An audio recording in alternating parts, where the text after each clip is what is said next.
우리는 약 13개월간에 걸쳐서 그리스도 의식의 여정에 관해서 공부를 해왔지요.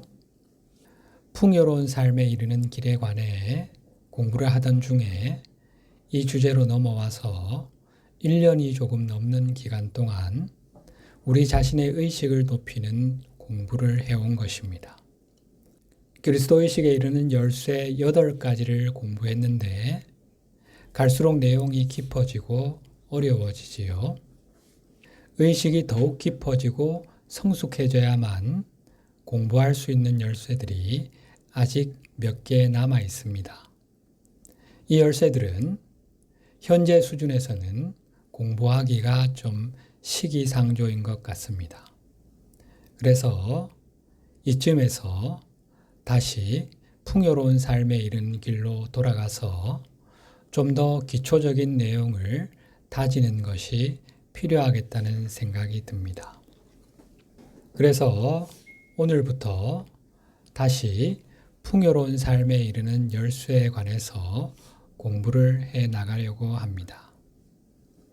우리의 삶과 이 지구별의 풍요를 어떻게 가져올 수 있을지 기대가 되지요. 오늘은 하나님이 우주를 창조하신 목적과 우리가 존재하는 이유에 관해서 공부를 해보려고 합니다. 이 주제를 공부함으로써 우리는 이 지구별과 우리의 삶에 하나님의 풍요를 구현하는 높은 길과 세속적인 풍요를 추구하는 낮은 길, 이 둘 중 하나를 고를 수 있는 선택권을 가지게 될 것입니다. 이것은 하나님이 우리에게 무상으로 주시려는 풍요를 그저 값없이 받을 것인가?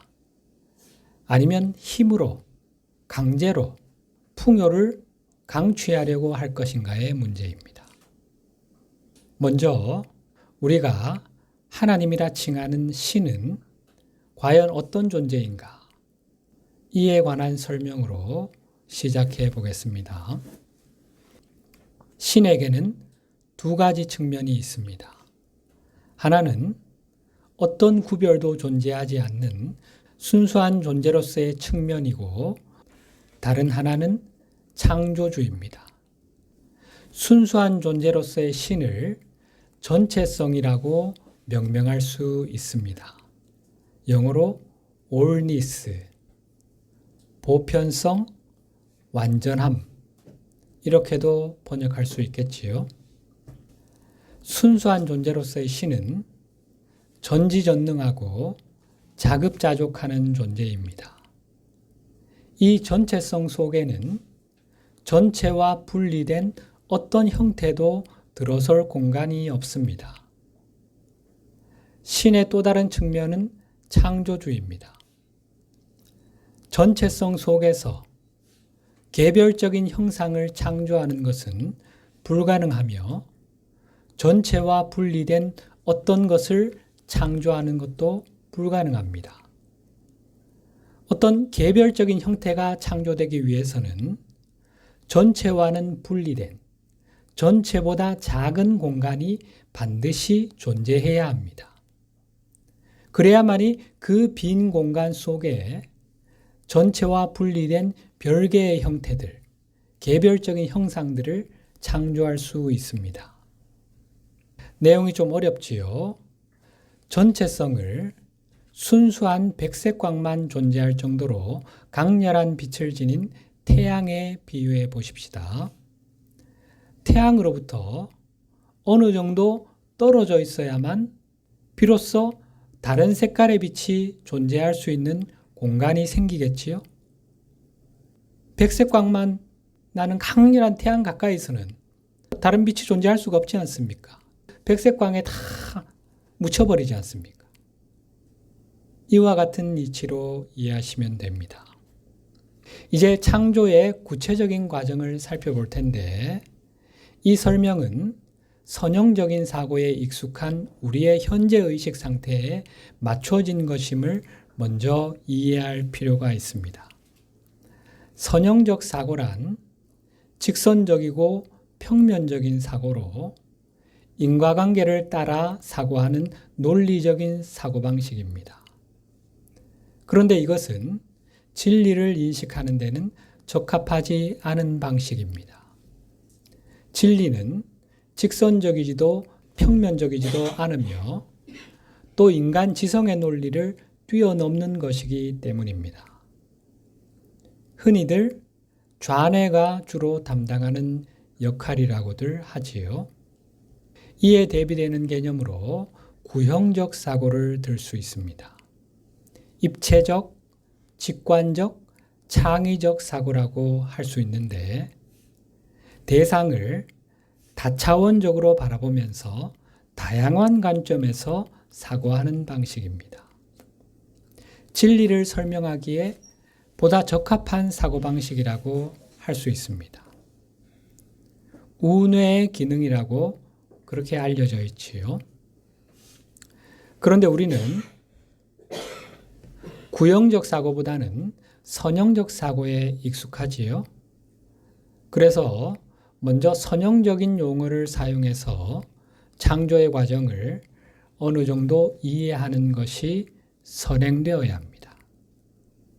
그렇지만 신의 실제는 선형적이지 않다는 사실을 마음 깊이 새기고 가야 합니다. 그래야만 스승님들께서 전해주시는 이런 이미지들을 신과 신의 창조물에 대한 완전한 묘사라 여기며 우상화하는 그런 우를 범하지 않을 수 있을 테니까요. 영적 스승님들께서 우리에게 이런 이미지를 주시는 이유는 지구별 대다수 사람이 가진 신에 대한 제한된 관점, 왜곡된 관점에서 우리가 벗어날 수 있게 도와주시기 위함입니다. 따라서 스승님들은 우리가 이 이미지를 참고하여 신의 존재와 신의 실제를 직접 경험하기를 바라십니다. 직접적인 경험을 위한 도구로 이런 이미지, 이런 가르침을 사용하길 바라시는 것입니다. 신의 순수한 측면인 전체성 안에는 어떤 형태도 존재하지 않습니다. 전체성 안에서 시간과 공간이라는 개념은 아무런 의미가 없습니다. 시공이란 게 존재하지 않는다는 말입니다. 따라서 형상의 세계, 즉 개별적인 형상, 별이라든가 행성, 하늘, 땅, 산, 바다, 강, 사람, 각종 동식물과 같은 이런 형상들이 존재하는 세계를 창조하기 위해서는 창조주는 먼저 이런 형상들이 존재할 수 있는 비어있는 공간을 창조하셔야 했습니다. 창조주는 자신의 주위에 경계를 정하시고 한 지점으로 물러나십니다. 당신 자신을 하나의 점으로 수축시키신 것입니다. 이것이 바로 오늘날의 과학자들이 특이점이라고 말하는 것으로 그들은 오늘날 우리가 보는 모든 물질이 이 특이점에서 생겨났다고 주장합니다. 빅뱅 이론이지요. 하나의 특이점, 점에서 엄청난 폭발이 일어나면서 거기서부터 모든 것이 생겨났다고 말하는 거지요. 어느 정도 진리에 근접한 것을 발견한 것입니다. 과학자들이. 다시 한번 찬찬히 창조의 과정을 그려보십시다. 어떤 공간도 없고 어떤 형태도 없는 신의 전체성이 있다고 상상해 보십시다. 자, 그림을 통해 보면서 오로지 강렬한 빛만이 존재하는 이것이 신의 전체성입니다. 이제 창조주는 자신을 한 점으로 끌어당기고 그 하나의 점 주위에 전체보다 작은 허공을 만듭니다. 자, 한번 다음 화면. 이렇게 좀 이해가 되십니까? 특이점이 창조주입니다. 그리고 자신의 주위에 경계를 정하시고 아무것도 없는, 빛이 없는 비어있는 공간을 창조하신 거죠. 그래야만이 그 안에 개별적인 형태들을 창조할 수 있으니까. 이 허공은 거대한 공간으로 알과 같은 형태를 취하고 있습니다. 공처럼 둥근 구체인 거지요. 이 알 모양의 허공이 만들어졌을 때 창조가 시작되었고, 이 허공은 전체성에 의해 둘러싸여 있었습니다. 그렇다면 우리의 물질 우주 바깥은 신의 전체성이 가득 메우고 있죠. 우리의 우주는 그 전체성 안에 들어있는 겁니다. 허공은 말 그대로 텅 빈 공간이었습니다. 즉 허공 속에는 어떤 형상도 없었고 신의 전체성도 존재하지 않았다는 뜻입니다. 그 속에는 어떠한 실체도 존재하지 않았다는 점에서 허공은 어둠이라고 할 수 있습니다. 창세기에도 그렇게 기록되어 있지요. 흑암이 깊었다. 이 허공 중심에는 허공을 창조한 신의 전체성 일부가 고도로 응축되어 있었습니다. 이것은 신의 두 번째 측면인 창조주입니다.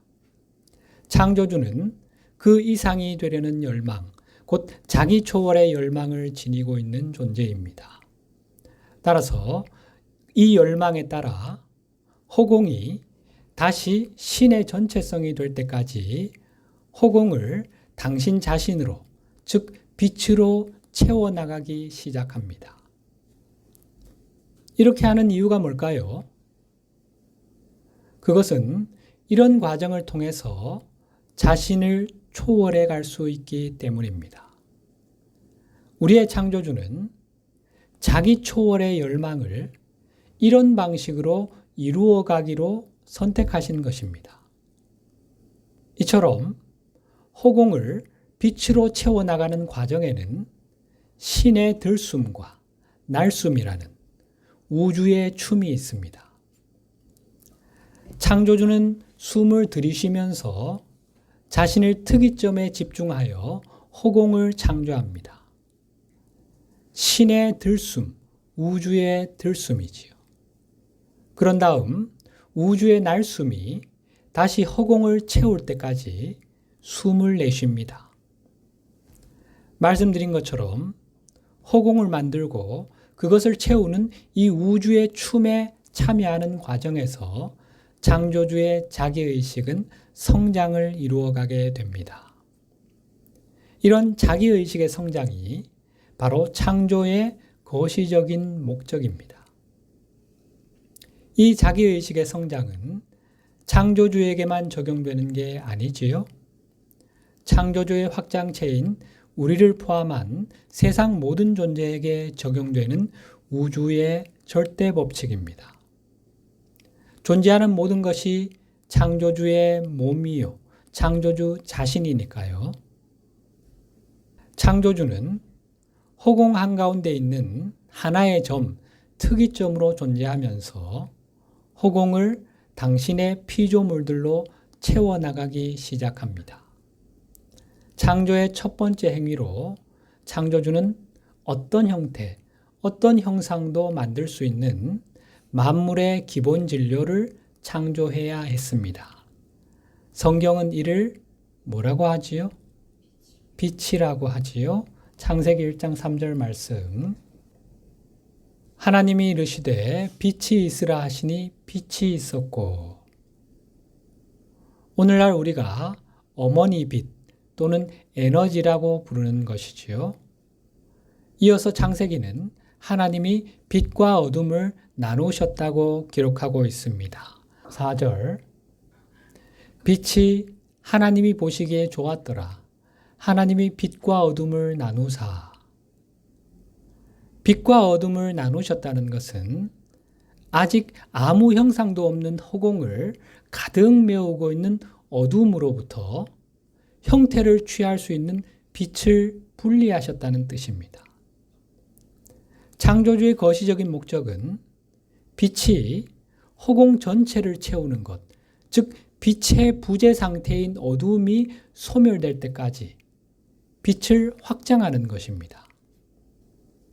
그런데 창조주는 허공을 단숨에 빛으로 채우지는 않았습니다.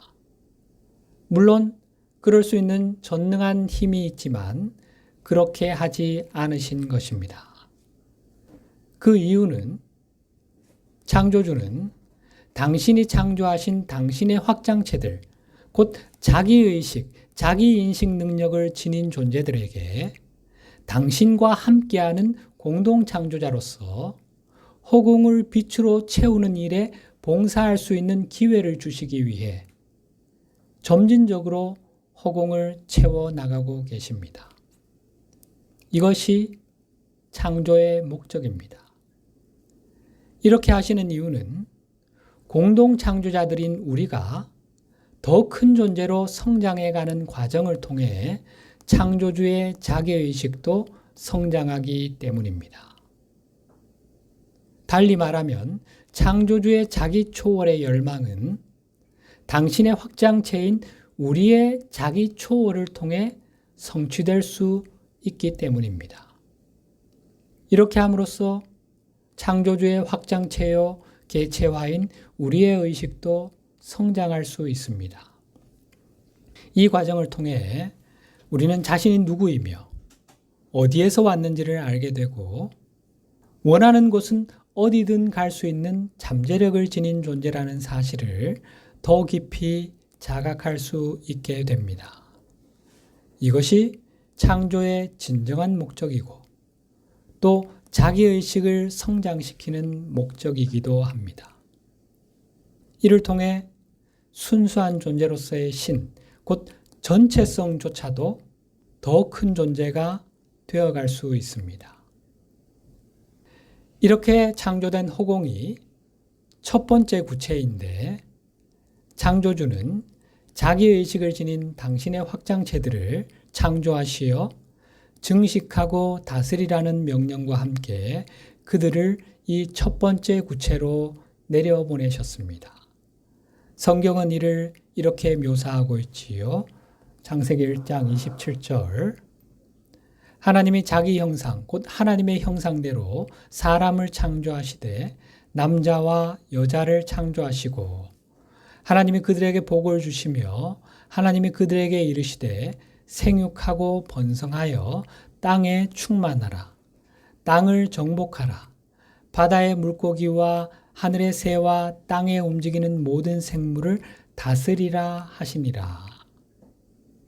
여기서 번성하다로 번역된 히브리어 라바는 증식하다, 성장하다라는 뜻입니다. 우리는 창조주의 뜻에 따라 자신의 창조력을 키워 빛을 증식하고 자기의식을 성장시킨 다음 우리가 살고 있는 이 물질 우주를 다스려야 하는 임무를 부여받았습니다. 이 구체가 빛의 왕국, 곧 신의 나라가 될 때까지 이 구체를 빛으로 채워야 하는 것입니다. 이 물질 우주가 신의 나라가 된다는 것은 이 우주로 더 많은 빛이 들어와 우주의 에너지 진동수가 높아짐으로써 존재하는 모든 것이 빛을 발산하고 형상으로 구현된 모든 것 이면에 존재하는 순수한 어머니 빛을 볼 수 있게 된다는 의미입니다. 모든 것이, 모든 형상이 어머니 빛으로 이루어져 있구나. 여기가 바로 하나님의 자궁 속, 하나님의 품 안이로구나 하며 깨닫게 되는 것입니다. 영화 아바타에 등장하는 판도라 행성을 떠올려 보면 이해하는 데 도움이 될 수 있을 겁니다. 그 행성에 존재하는 모든 것들이 빛을 발하면서 투명하게 보이지요. 물론 이것은 가상의 행성이지만 우리가 만들어갈 실제는 아바타 작가의 상상력을 훨씬 뛰어넘는 그런 곳이 될 것입니다. 그렇게 되면 우리는 모든 형상의 겉모습 배후에 있는 만물의 제1원인인 창조주 신을 볼 수 있게 되고, 따라서 창조주가 우리와 함께 하신다는 사실, 모든 형상이 변장한 신이라는 진실, 그리고 우리가 발 딛고 서 있는 바로 여기가 하늘나라라는 이 존재의 실상을 매 순간 실시간으로 인식하게 되고, 이것을 결코 잊을 수 없게 되는 것입니다. 첫 번째 구체의 빛의 강도가 임계점에 이르러 영적 세계로 상승하게 되자 그 이상이 되려는 창조주의 자기 초월의 열망에 따라 또 다른 구체가 창조되었습니다. 이 두 번째 구체 역시 첫 번째 구체처럼 빛으로 완전히 채워지지는 않았습니다. 이번에도 자기의식을 지닌 존재들이 증식하고 성장하고 다스리라는 명령과 함께 첫 번째 구체에서 두 번째 구체로 보내지게 됩니다.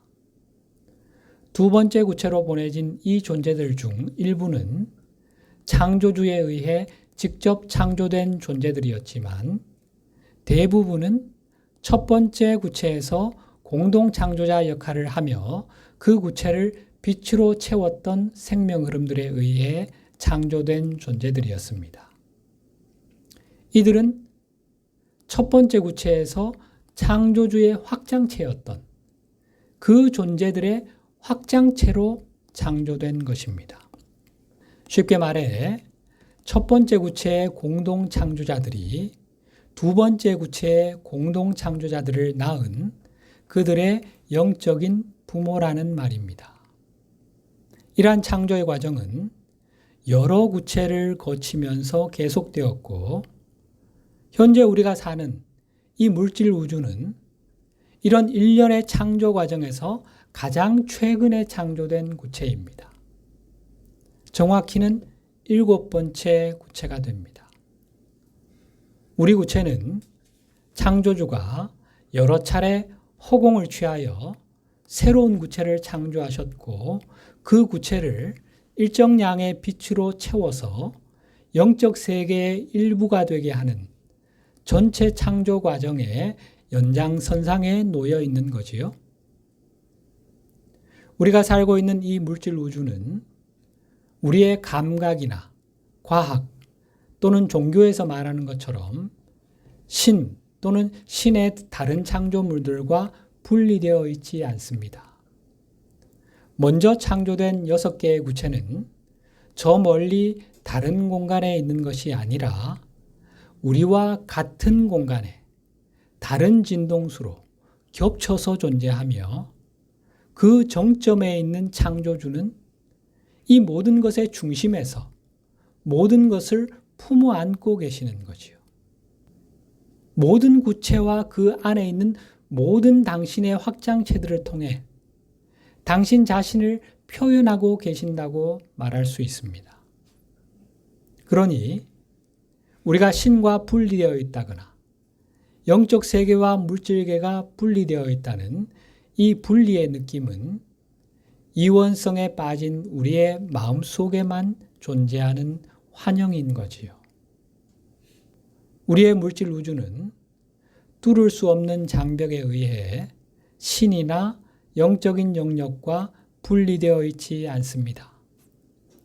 이 우주는 영적인 영역이 확장된 그것의 일부이며, 이곳을 비롯한 모든 구체, 모든 세계는 궁극적으로는 신의 확장체입니다.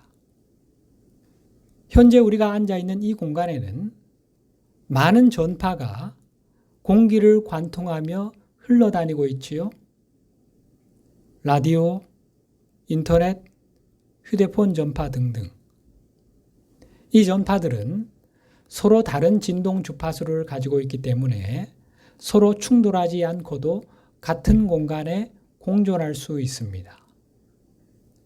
창조주가 창조하신 구체들에도 같은 원리가 적용됩니다.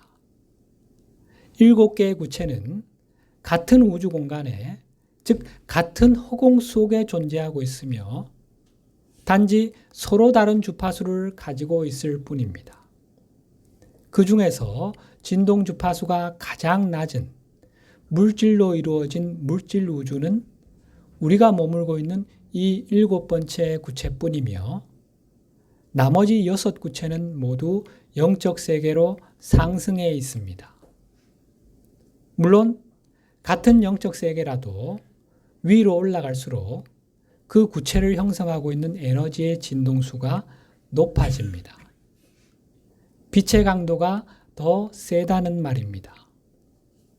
그리고 이 모든 것의 정점에는 창조주가 계십니다. 우리가 영적 세계, 피안, 하늘나라라 부르는 곳은 정확히는 가장 최근에 상승한 6번째 구체를 이르는 말입니다. 우리 인류를 도우시는 영적 스승님들이 계시는 곳이 바로 이곳입니다. 이런 놀라운 메시지를 전해주시는 영적 스승님들은 저 멀리 하늘 끝 어딘가에 앉아서 우리를 내려다보며 말씀하시는 것이 아니지요? 스승님들은 지금 우리와 함께 여기에 계십니다. 아직은 우리 의식의 진동 주파수가 낮아서 여기 계신 스승님들을 의식적으로 인지할 수 없을 뿐입니다. 마찬가지로 우리는 우리의 창조주와 분리되어 있지 않습니다. 우리의 창조주는 바로 이곳, 우리 곁에 계십니다. 다른 진동수로 말이죠. 창조주는 계시지 않은 곳이 없는 무소부재하신 분이기에 우리는 창조주와 결코 분리될 수 없습니다. 우리 마음속에서만 분리될 수 있을 뿐인데 이원성 마음이 분리감을 만들어내기 때문입니다. 이런 분리감은 우리 의식의 특정한 부분, 어떤 이질적인 존재가 삶의 화면에 투사하는 환영에 지나지 않습니다. 그 존재가 뭐지요? 바로 에고지요. 우리 안에서 주인 노릇하고 있는 거짓자. 따라서 우리의 참나인 의식하는 자아가 에고와 자신을 동일시할 때만 이 분리감, 창조주와 내가 분리되었다는 이 느낌을 갖게 되는 것입니다.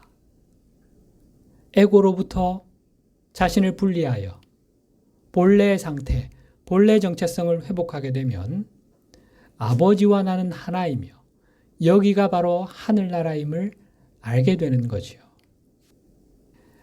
여기서 핵심은 창조주가 첫 번째 자기의식을 지닌 존재들을 창조하셨을 때 그 존재들이 창조주의 존재 그 자체로부터 나왔다는 것입니다. 창조주의 확장체들 중 가장 먼저 창조된 존재가 알파와 오메가인데 이들은 그 후 다른 존재들을 창조했고 그렇게 창조된 존재들이 또 다른 존재들을 창조했습니다.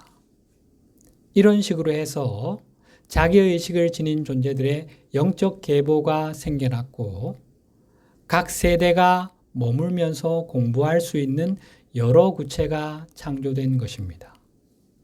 따라서 모든 생명 흐름들은 저마다 자신의 영적인 부모가 있으며 그 부모들 역시 그들의 부모에게서 창조되었습니다. 이렇게 영적인 계보를 거슬러 올라가다 보면 모든 생명 흐름이 그 계보의 정점에 있는 창조주로부터 창조되었음을 알게 됩니다. 우리는 어디서 갑자기 툭 튀어나온 단절된 존재가 아닙니다. 사실 우리는 현재 영적인 세계에 있는 더 큰 존재의 개별체이며 확장체입니다. 우리를 낳은 더 큰 존재는 존재의 사슬을 형성하는 영적 계보의 일부이며 이 계층 구조는 창조주에게까지 거슬러 올라갑니다. 따라서 우리는 영적인 존재들의 계층 구조의 한 부분으로 창조주의 확장체요, 창조주가 개체화된 존재인 것입니다. 따라서 창조주는 당신의 확장체인 우리를 통해 자신이 창조하신 이 특정한 구체 속으로 들어오실 수 있습니다. 이를 통해 창조주는 당신이 창조하신 피조 세계 안에서 당신의 창조 작업을 완성하실 수 있고 내부에서 이 물질계를 경험하실 수 있습니다. 아버지께서 내 안에 계셔서 그의 일을 하시는 것이라 하셨던 예수님의 말씀의 의미가 보다 명확해지지요. 이런 이야기를 처음 접하시는 분들은 이것을 선뜻 이해하고 받아들이기가 쉽지 않으실 겁니다. 우리의 기존 신념, 가치관, 세계관을 훨씬 뛰어넘는 것이니까요. 그럼에도 스승님들이 이런 가르침을 주시는 이유는 우리의 무의식 깊은 곳에서 잠자고 있는 신의 실제에 대한 기억들을 자극하여서 깨워주시기 위함입니다. 이것을 내면화하고 통합하는 데 시간이 필요하겠지만 깨어날 준비가 되신 분들, 준비된 학생이라면 내면에서 올라오는 에고의 저항감을 극복하고 새로운 세계로 도약하는 영적 성장을 이룰 수 있을 겁니다.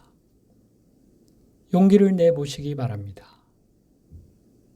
또 예수님을 비롯한 영적 스승님들의 도우심을 요청한다면 우리가 자신의 기원과 진정한 정체성을 더 쉽게 받아들일 수 있게 분명히 도와주실 겁니다. 구하라 주실 것이다. 이런 자신의 참된 정체성을 받아들이게 되면 삶에 대한 관점이 극적으로 바뀌게 됩니다. 삶이 무의미하다거나 공허한 것이 아님을 깨닫게 됩니다. 삶에는 더 큰 목적이 있으며 그것은 신의 나라를 이 지구별에 창조함으로써 이곳을 우리의 가장 깊은 꿈과 소망을 실현해 줄 아름다운 세상으로 변화시키는 것입니다. 결핍과 고통이 만연한 이 세상을 풍요와 기쁨이 넘치는 하늘나라로 바꾸어가는 것 말이죠. 우리는 이런 열망을 품고 이곳에 육화했습니다. 이런 순수한 열망을 잊어버렸을 수는 있지만 지구에 존재하는 수많은 제한, 속박, 고통을 보면서 이것은 아니지 않은가? 이건 원래의 계획과는 거리가 먼 상태인 것 같아. 하고 외치는 무언가가 내 안에 있다는 것까지 부인할 수는 없을 겁니다. 여러분 그런 느낌을 가지고 살았기 때문에 내 안에서 무언가 이건 아니잖아 하는 외침이 있었기 때문에 여기까지 올 수 있었던 것 아닙니까? 이것까지는 잃어버리지 않았을 겁니다. 이것은 삶에는 이런 것 이상이 존재한다는 것과 우리가 여기 존재하는 이유에 대한 기억이 우리 내면 깊은 곳에 있다는 사실을 증명해 줍니다. 이것을 이해하고 받아들이게 되면 우리는 영혼의 전체 여정에서 매우 중요한 영적 전환을 이루게 됩니다. 이제 우리는 삶이 가치가 있는 것이며 삶에는 더 큰 목적이 있다는 것을 알게 됩니다. 우리는 단지 일시적이고 육체적인 욕망, 인간적인 갈망을 충족하기 위해 여기에 있는 것이 아닙니다. 우리는 육체 이상의 존재이며 이런 낮은 정체감보다 더 큰 존재입니다. 우리에게는 더 큰 정체성이 있습니다.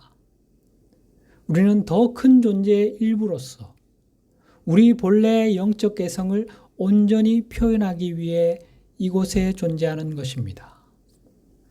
우리는 신과 함께하는 공동 창조자로서 신의 빛, 신의 온전함, 신의 지혜, 신의 조화를 그리고 신의 신성한 속성들을 이 지구별로 가져올 수 있습니다.